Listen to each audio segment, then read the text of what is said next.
Deixa eu te falar uma verdade que vai te libertar do medo. Demônios não governam no juízo. Eles não mandam no juízo. Eles não controlam Deus. Mas eles influenciam e o principal campo dessa influência é a mente. Hoje eu vou te mostrar como isso acontece biblicamente. Existem dois extremos que destroem a maturidade espiritual. O primeiro extremo é achar que tudo é demônio. E o segundo extremo é achar que não existe. Os dois extremos geram cegueira. Se tudo é demônio, você vira refém do medo. E se nada é demônio, você vai virar refém, então, da ignorância. Vem comigo que eu vou te mostrar um diagrama como funcionam esses dois extremos.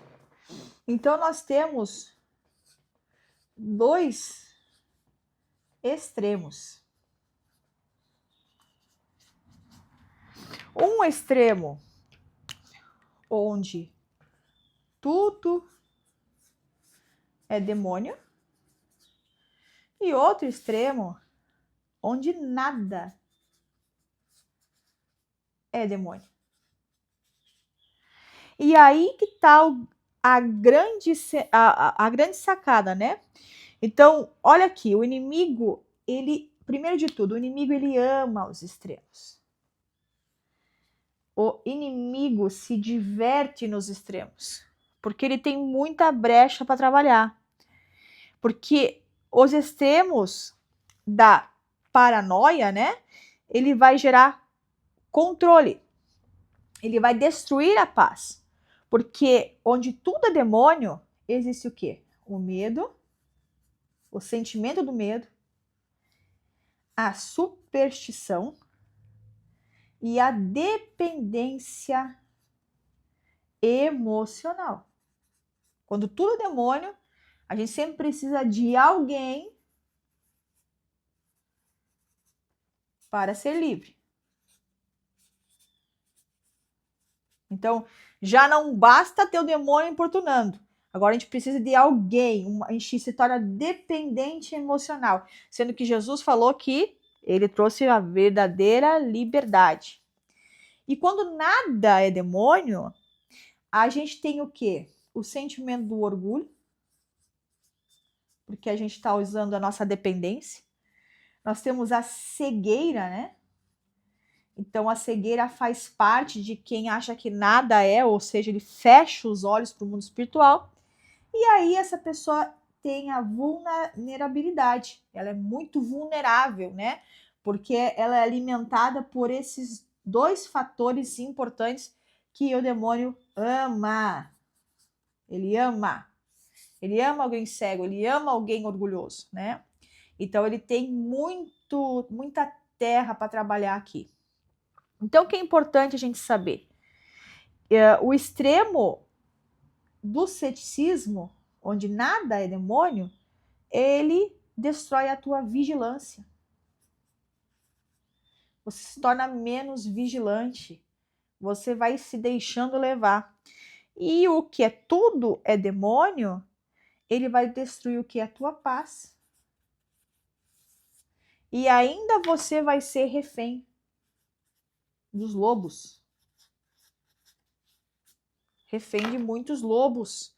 Ou pior, ou você vai ser tão dependente emocional de um bom pastor que você não vai deixar ele em paz. Aí eu tenho dó do pastor que tem que trabalhar com você, que não tem a capacidade de entender que não é esse extremo.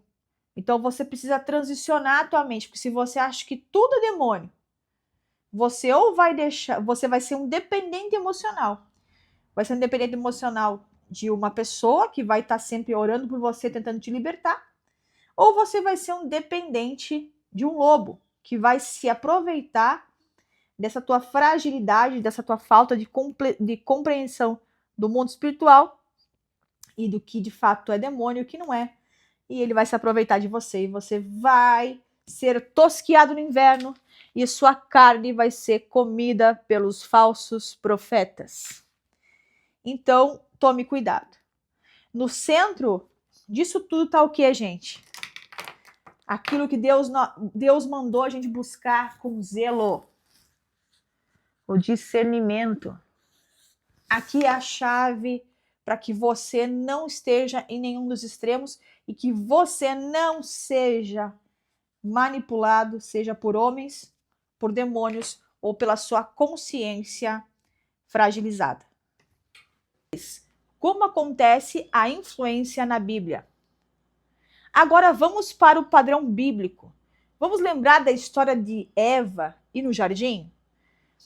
A serpente chegou sutilmente até Eva. Não puxou ela pelo braço e disse, faça isso.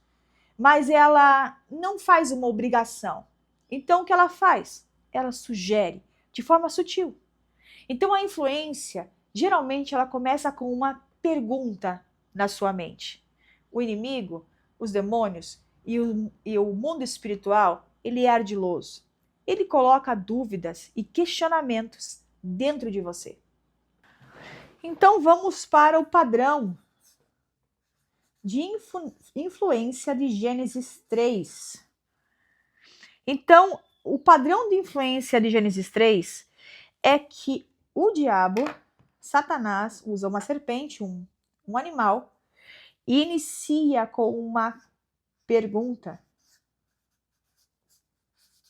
Essa pergunta é literal, ela escuta a voz, mas hoje em dia essa pergunta pode ser lá na nossa consciência, dentro da nossa mente. Quando o inimigo, quando os demônios iniciam com uma pergunta, vem uma dúvida. Ah, e ele ama uma dúvida.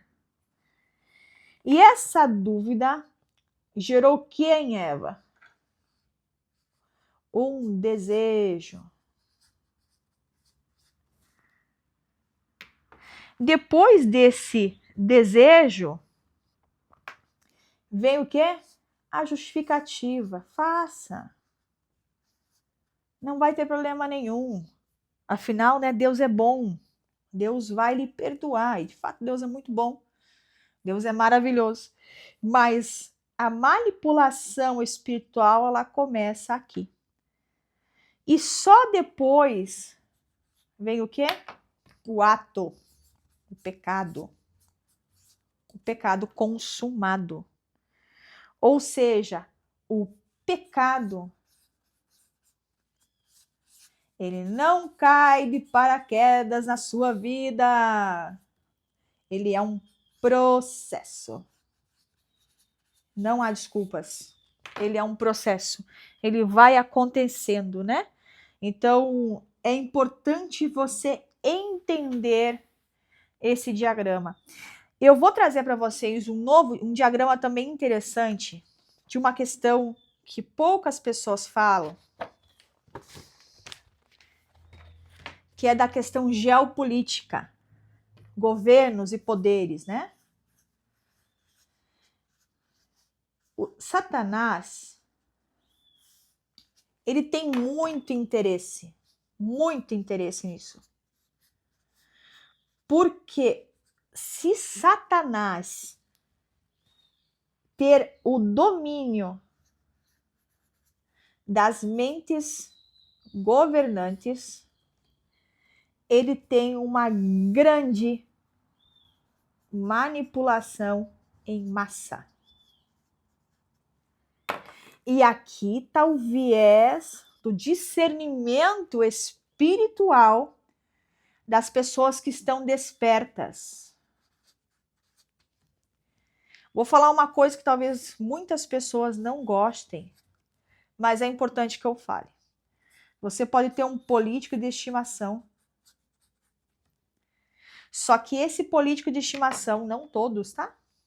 Porque tem políticos que estão despertos, eles podem ser facilmente manipulados por domínios espirituais, por governos espirituais que atuam na mente dos governos, para que você seja manipulado em massa. Então, Satanás, ele muda o jogo dele quando ele está no domínio de grandes governos. Então, tem principados que eles atuam nessa área aqui, ó. Enquanto os demônios pequenos atuam nas pessoas. Então, vou virar aqui também para a gente ter mais organização. Os principados são príncipes. Eles têm um governo espiritual. Os principados atuam nos governos físicos. E você às vezes baba ovo para muita gente aí. E você escolhe um lado para que você possa dizer, levantar uma bandeira, né? Ah, eu sou B. Vou pôr outra bandeira aqui. Eu sou C. Aí olha só que interessante a manipulação dos principados na mente daquele que é do partido B com relação àquele que é o partido C. A intenção deles, dos principados, é trazer caos, divisão, brigas, contendas, porque um reino dividido não prospera. Por isso que política nunca combina com religião. Nunca, historicamente. E aqui vai mais um importante para você. Presta atenção e fica ligado, porque agora a gente vai desossar o negócio. E é por isso que política e religião não combinam. E é por isso que Jesus não veio como o Messias esperado.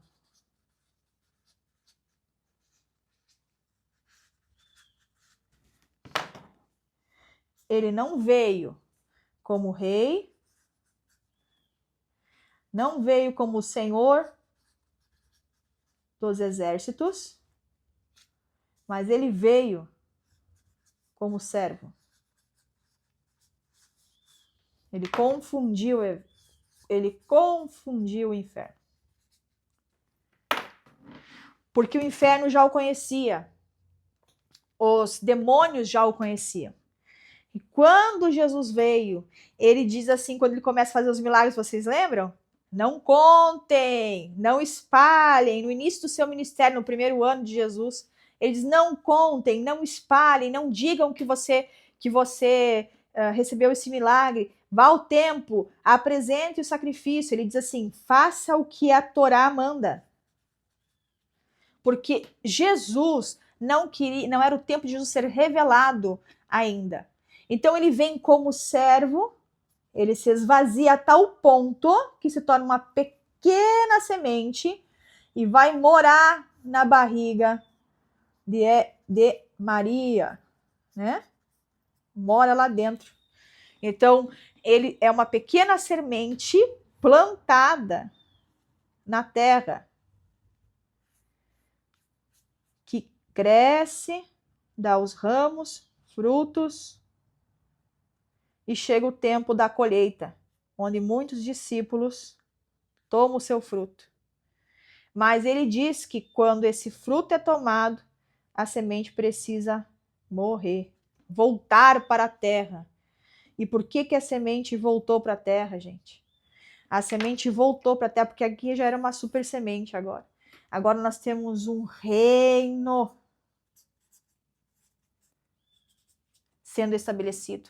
Quando a semente retorna à terra, não é uma semente qualquer, é uma semente plantada a preço de sangue, com um aditivo importante, porque aqui o sangue de Jesus plantado faz com que o primeiro pecado de derramamento de sangue, quando Caim mata Abel, seja uma terra curada. Então, essa semente, Deus volta tudo lá para o princípio, gente. Deus devolve a autonomia para o ser humano. Ele retorna para o Bereshit, para o princípio, lá para Gênesis, e refaz tudo de novo. E aqui está a infinita sabedoria. Quando nós recebemos Jesus,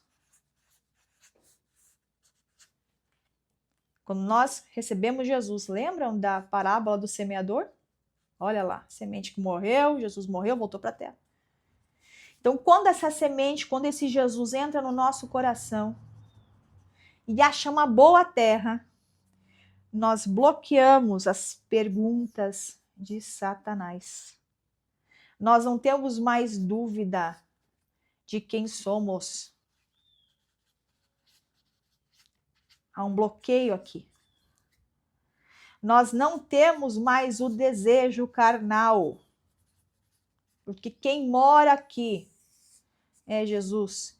E ainda temos a ceia, que bloqueia como um sinal simbólico, que participamos da carne e do sangue de Jesus.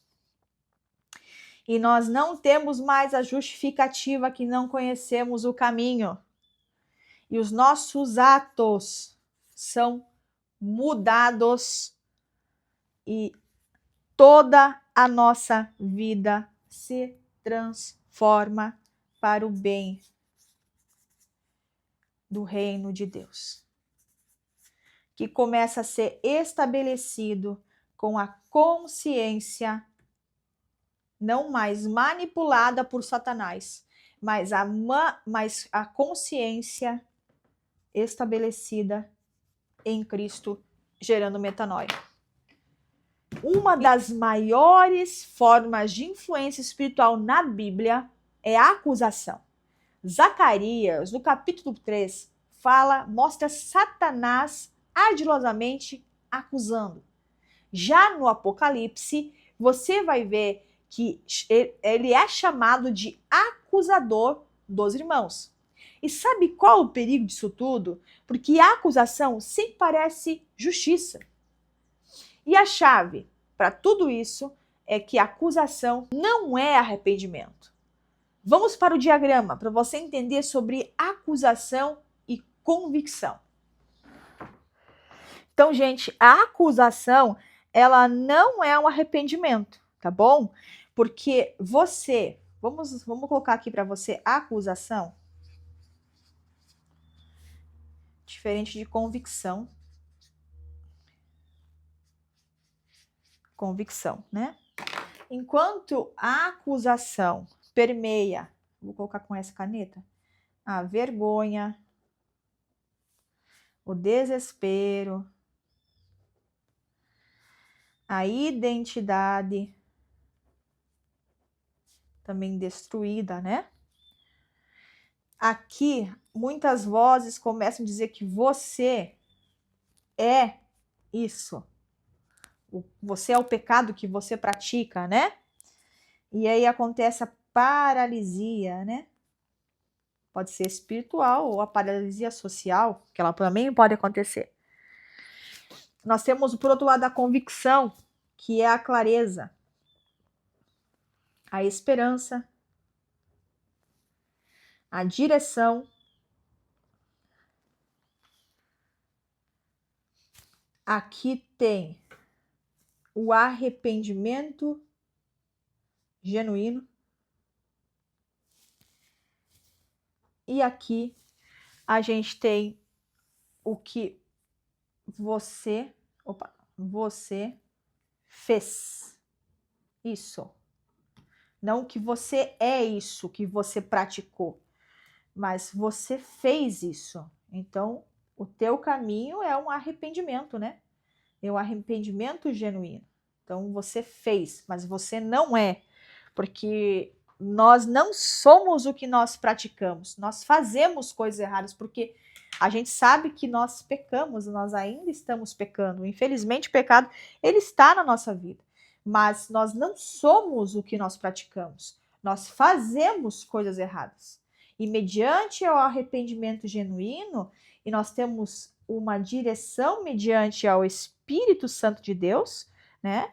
E aí nós temos clareza e esperança da vinda e a esperança, então, da nossa vida, mediante a convicção da fé e a convicção da eternidade. Já é muito diferente da acusação, porque a acusação envolve vergonha, envolve desespero. A gente tem uma identidade totalmente destruída, deturpada, uma identidade que não condiz com o padrão bíblico, né? Não condiz com Jesus, com o nosso Cristo. E aqui a acusação do diabo é forte, porque ele diz: você é.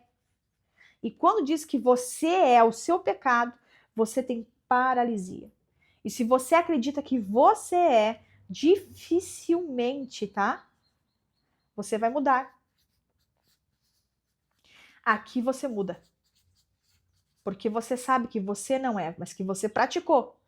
E aqui você dificilmente vai mudar, porque você disse para o teu cérebro, você disse para a tua consciência: eu sou isso.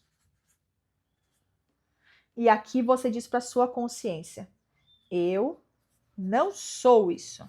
Eu fiz isso. E são padrões diferentes. Então, enquanto um te chama para a vida, outro te chama para a morte. Agora eu quero te mostrar como isso acontece na neurociência. Você sabia que o nosso cérebro ele não é neutro? Ele aprende por um padrão, e esse padrão se chama repetição.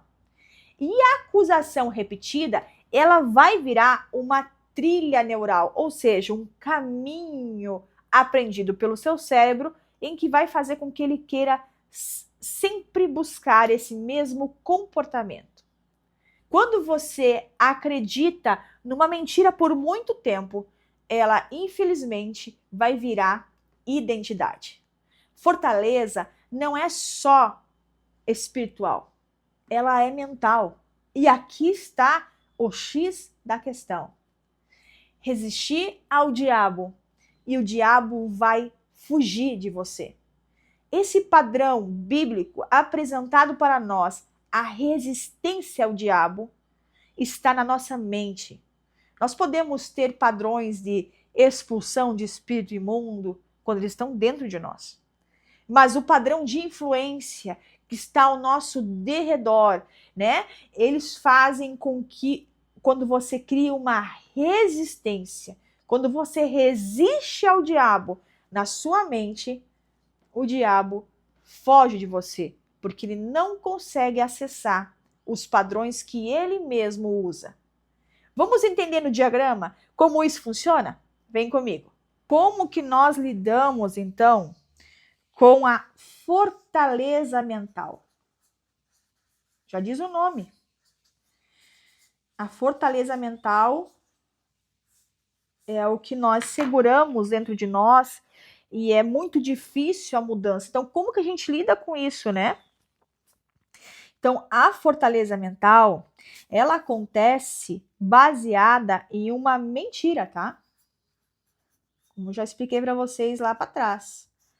Então, há uma mentira aqui que o mundo espiritual usa pessoas. Lá, principalmente quando você é pequenininho.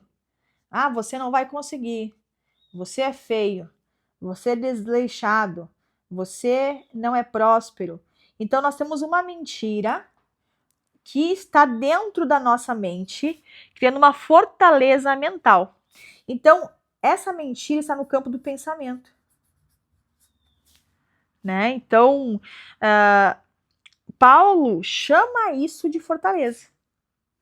Quando ela está no campo do nosso pensamento, lembre que eu falei para vocês, a repetição desses pensamentos, dessas mentiras, ela vai virar uma crença. Eu acredito, eu não estou falando isso em nível de coaching, tá?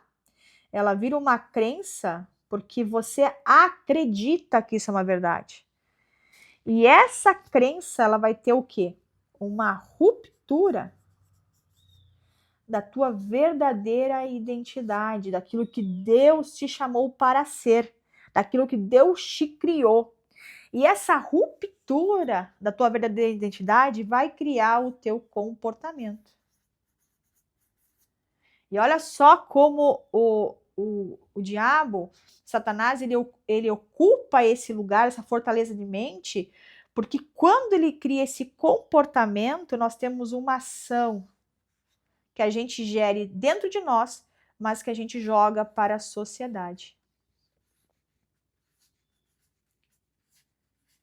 E aí nós temos uma sociedade o quê? Vamos escrever contra a cor? Nós temos uma sociedade doente. Mediante a não ter capacidade de perceber quem ela é, o porquê que ela foi criada por Deus. Então ela não sabe quem ela é, o porquê que ela foi criada por Deus e o porquê o Senhor quer usar essa pessoa. Ela prefere acreditar nas mentiras em que o mundo espiritual usou pessoas para trazer doença e comportamento negativo. E Paulo fala isso, ele chama isso de fortaleza mental. E quando a mentira, e a fortaleza, gente, é quando a mentira ela vira um sistema dentro de você. E você começa a viver como se isso fosse uma verdade. Então você precisa aprender a bloquear esse sistema. E esse bloqueio ele funciona principalmente como? No começo, bloqueando as mentiras. Não escutando mais a sua mente, tá? Que de tanto você pensar, né? De tanto você pensar e de tanto você repetir, você acreditou. E aí, por você acreditar, houve uma ruptura na sua identidade e o comportamento é refletido justamente por essa mentira que você acreditou. E o diabo se aproveita. Ele se aproveita desse sistema, dessa fortaleza mental, para dissolver a sociedade e trazer a doença na sociedade e as doenças mentais de hoje em dia. Agora deixa eu te mostrar 3 sinais clássicos, bíblicos e maduros do poder da influência do mundo espiritual na nossa mente. O número 1, é a confusão persistente. Você tem na sua mente um campo de batalha. Nunca está sossegado. A sua mente, ela anda por padrões de confusão, nunca por padrões de direção. Você automaticamente é levado a pensar de um jeito pela manhã e a pensar diferente à tarde. Você lê as escrituras, compreende as escrituras, mas parece que quando você fecha as escrituras, todo esse padrão que você aprendeu é levado para outro lugar. Você não compreende na totalidade essa escritura, você tenta pôr ela em prática, mas quando você põe ela em prática, vem um pensamento que lhe gera confusão ou que você não consegue compreender ou fazê-la na totalidade. O segundo sinal é a acusação constante. A sua mente não tem sossego. Ela é literalmente apedrejada ou levada com muitas setas. E a acusação constante faz com que você entre em um caminho de culpa eterna. Então, você até tenta fazer aquilo que o padrão bíblico considera como correto e como o aprendizado que você teve, mas quando você falha, você recebe uma acusação constante dos espíritos malignos. Ou você conhece as escrituras, você acha que tem que praticar, mas não a pratica. E por não a praticar, a acusação constante de Satanás vem para tirar o eixo tirar você do eixo do que o Senhor tinha planejado para a sua vida. O terceiro ponto são compulsões e ciclos que te arrastam.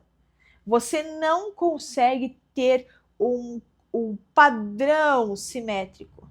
As compulsões e os ciclos, quando você consegue vencer este mal, quando você vê, ele está revisitando a sua vida. Então, esse ciclo é tão desvantajoso na sua cultura e naquilo que você tem aprendido sobre Deus, que faz com que, novamente, eles sejam arrastados em você. E aí, os outros dois padrões anteriores te visitam, com uma acusação e confusão. Então, temos que tomar cuidado com as nossas compulsões e com nossos ciclos que nos revisitam. Isso não significa também que tudo seja demônio. Temos o padrão do caráter. A nossa humanidade faz com que tenhamos comportamentos que não são comportamentos bíblicos. No entanto, cabe a nós avaliarmos o quanto que o poder dessa influência espiritual tem ativado o nosso coração e entender se nós estamos sendo levados por uma influência espiritual ou se o nosso caráter está totalmente deturpado. E aí, caráter precisa ser remodelado através do entendimento de confissão e arrependimento genuíno para que um caráter ou um mau caráter seja remodelado segundo o padrão bíblico. Fica também que existe um campo mental e espiritual em operação. Então, vamos dizer assim, a famosa brecha. Você deixa isso em aberto para que o seu mau caráter ou sua confusão espiritual seja um campo de batalha no mundo espiritual e as hostes espirituais malignas possam trabalhar na sua vida. Vamos ao diagrama para a gente entender esses 3 sinais e quais serão as respostas para que a gente possa se livrar dela. Vamos para o nosso último diagrama mental desse capítulo e nós vamos falar sobre 3 sinais e 3 respostas. Então, o primeiro sinal é a confusão.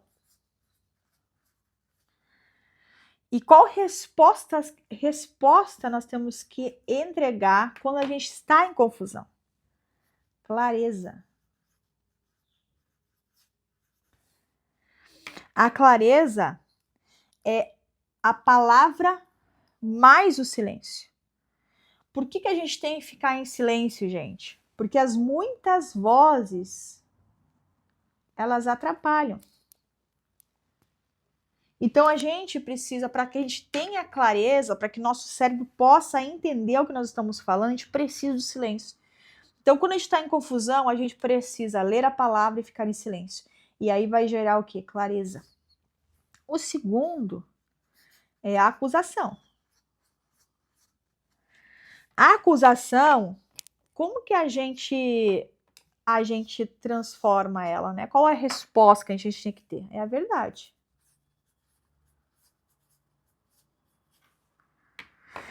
A verdade de quem você é em Cristo. É a sua identidade em Cristo. Então você precisa destruir as acusações com a verdade. Como você destrói a confusão com a clareza. Então, se você tem a identidade de Cristo, você procura conhecer a identidade de Cristo. Toda acusação que vem na sua mente, você destrói ela pela verdade. E o último, não menos importante, é o ciclo e as compulsões. Esse aqui manipula mesmo. Esse aqui, a gente precisa ter uma mudança drástica. E aqui, gente, é muita força de vontade. Opa, nessa caneta aqui.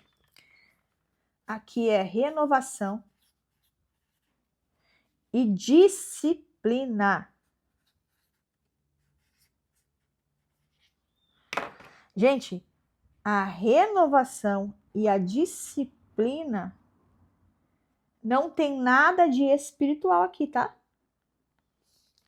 Isso aqui é totalmente consciente para que você possa quebrar ciclos e compulsões. Você precisa querer renovar a sua mente. E você precisa ter disciplina, você precisa dizer hoje não vou fazer, não vou realizar, não vou comer, não vou andar, não vou fazer. Então aqui a disciplina quebra ciclos. A disciplina quebra compulsões. A renovação quebra ciclos. A renovação quebra compulsões. E isso é consciência. Estado de consciência. É mental. Não é espiritual. Não é espiritual. Isso aqui não é nada espiritual. Enquanto a gente usa a verdade, que é, além de ser consciente, ela é espiritual. E quando a gente usa a palavra também, ela é espiritual para gerar clareza, tirar confusão e usar a parte da verdade para tirar a acusação, que são duas pontes espirituais importantes, aqui para você quebrar o ciclo e a compulsão precisa de renovação e disciplina. E aí entra aquela palavra maravilhosa, escrita, que diz assim: se você resistir ao diabo, ele vai fugir. Gente, fugir, gente, é fugir de vós. Isso aqui não é espiritual. Isso aqui é mental. Porque o caminho não é o medo. O caminho é a luz, é a verdade, é o conhecimento. Porque as trevas não resistem, gente, à clareza. As trevas não resistem à verdade. E as trevas não resistem à renovação e à disciplina. No capítulo 3, a gente vai falar do fim do mal. Vamos entrar no Guina, no Lago de Fogo, na segunda morte e porque o diabo não é eterno. Porque o evangelho não termina em medo, termina em justiça e restauração. Comenta aqui antes do juízo, compartilha com alguém que precisa amadurecer espiritualmente. E eu te vejo no nosso próximo capítulo.